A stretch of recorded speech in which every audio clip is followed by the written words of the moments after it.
Welcome everyone, I would like to show you how to rotate the screen of your iPad Pro. So first of all, you need to make sure that the iPad itself is on at least a 45-degree angle. If the iPad is face flat, this will not work. And once your iPad is at least on a 45-degree angle, all you need to do is just face your iPad into the orientation you would like. So this doesn't work if the iPad is flat. You can see just moving it around and it's not rotating the screen. You just need to make sure that the iPad is facing up, at least with a 45-degree angle or higher. You can go to 90 degrees, 35 degrees is working, but 180 degrees will not work. Now, if this isn't working, then you have rotation lock on. So what you need to do in order to turn it off is you're going to see here at the top right, you're going to see your battery, all that stuff. And what you're going to do is you're going to get your finger and you're going to slide down. So just slide down like so. And you can see we are now in the control center.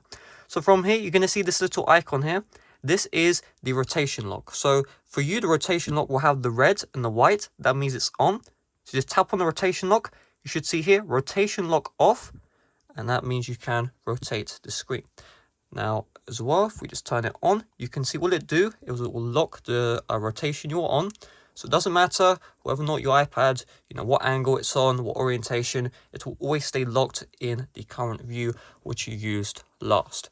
So one more thing, I'm going to turn off rotation lock. If you're in a situation where this still isn't working, if you're verified that your iPad is facing at a 45-degree angle or higher, and the rotation lock is also turned off, that means the application does not allow you to access landscape mode. There are some apps which do this, and it's just one of those things. So just keep that in mind, guys. If this still isn't working for you, you just want to test on the home screen, and it should be working. And if you open up one of these applications and it's not working, that's because the app doesn't have landscape mode support.